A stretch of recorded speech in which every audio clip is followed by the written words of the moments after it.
আসসালামু আলাইকুম প্রিয় ভিউয়ার্স। খুলনায় শেখ হাসিনার 4 চাচাতো ভাইয়ের নামে আরো 2 মামলা।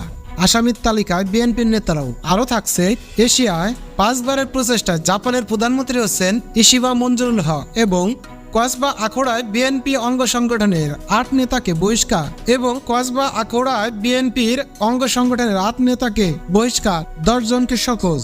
খুলনায় শেখ হাসিনার 4 চাচাতো ভাইয়ের নামে আরো 2 মামলা। আসামির তালিকায় বিএনপির নেতারাও।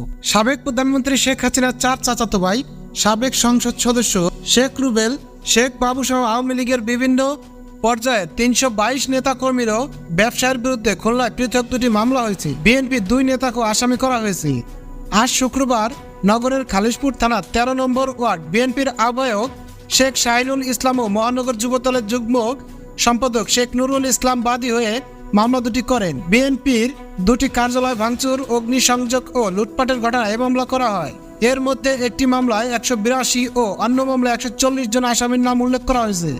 খালিশপুর থানার পরিদর্শক আশিস কুমার মৈত্র মামলার বিষয় প্রথম আলোকে খালিশপুর থানার পরিদর্শক আশিস কুমার মৈত্র মামলার বিষয় নিশ্চিত করেছে। মামলার দুটিতে শেখ হাসিনার 4 চাচাতো ভাই সহ মহানগর আওয়ামী লীগের সভাপতি ও সাবেক সিটি মেয়র তালুকদার আব্দুল খালেক, সাধারণ সম্পাদক MD বাবুল রানা, আওয়ামী লীগের কেন্দ্রীয় সাংগঠনিক সম্পাদক ও খুলনা 3 আসনের সাবেক সংসদ সদস্য SM কামাল হোসেন, সংরক্ষিত আসনের সাবেক সংসদ সদস্য Munnujan Sufian, Khulna chamber of commerce and ইন্ডাস্ট্রির সভাপতি কাজী আমিনুল হক, জেলা যুবলীগের সভাপতি চৌধুরী রায়হান ফরিদ, মহানগর যুবলীগের সভাপতি শফিকুর রহমান, সাধারণ সম্পাদক শেখ শাহজালাল, সদর থানা আওয়ামী লীগের সভাপতি সাইফুল ইসলাম, সোনাডাঙ্গা থানা আওয়ামী লীগের সভাপতি সিদ্দিকুর রহমান বিশ্বাস, জেলা আওয়ামী লীগের সাংগঠনিক সম্পাদক কামরুজ্জামান জামাল, নগর ছাত্রলীগ ও স্বেচ্ছাসেবক লীগের সাধারণ সম্পাদক আসাদুজ্জামান রাসেল সহ আওয়ামী লীগের বিভিন্ন পর্যায়ের নেতাদের আসামি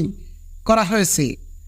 মামলায় 2টি সিটি কর্পোরেশনের 31টি ওয়ার্ডের মধ্যে 29 জন কাউন্সিলরকে আসামি করা হয়েছে। Khulna chamber of commerce and industries কয়েকজন পরিচালক সহ নগর বিএনপির সাবেক কোষাধ্যক্ষ ও সোনাডাঙ্গা থানা বিএনপির সাবেক সাধারণ সম্পাদক আরিফুর রহমানকে আসামি করা হয়েছে। 5 বারের প্রচেষ্টায় জাপানের প্রধানমন্ত্রী হচ্ছেন ইশিবা মঞ্জুরুল হক। জাপানের প্রধানমন্ত্রী ফুমিও কিশিদা গত মাসে ক্ষমতা থেকে সরে যাওয়ার ঘোষণা দেন। এরপর থেকে তার স্থলাভিষিক্তকে হতে পারেন তা নিয়ে গুঞ্জনে মুখর ছিল জাপান। সেই গুঞ্জন শেষ হয়েছে।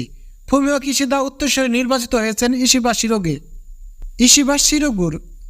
সেই গুঞ্জন শেষ হয়েছে।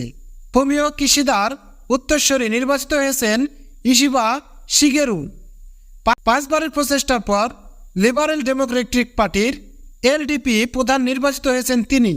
অতীতে জাপানের প্রধান ক্ষমতাসীন উদার গণতন্ত্রী দল LDP নেতৃত্ব পেছনের দরজায় দেন দরবারের মধ্য দিয়ে বেছে নেওয়ার ইতিহাস রয়েছে। তবে 21 শতাব্দীর সূচনা লগ্ন থেকে নিজস্ব একটি নির্বাচনী ব্যবস্থা দলের নেতৃত্ব ঠিক করে নিয়েছি। এ ব্যবস্থায় দলের সংসদ সদস্যরা ছাড়াও প্রায় 10 লাখ চাঁদা প্রদানকারী সাধারণ সদস্য দলের নেতা নির্বাচনে ভোট দিতে সক্ষম। তবে এখনও দলীয় সংসদ সদস্যের প্রাধান্য বজায় রয়েছে। এর কারণ উভয় পক্ষের ভোটের মূল্যমান সমান হওয়ায় সংসদ সদস্যের সংখ্যাধিক্যের সমর্থন যে প্রার্থীর প্রতি থাকে সেই প্রার্থীর জয়ের সম্ভাবনা অনেক বেশি। ফলে উপদলীয় বিভাজনের বিভক্ত LDPতে যে উপদলের সংসদের প্রাধান্য বজায় থাকে সেই উপদলের নেতা প্রায় সব সময়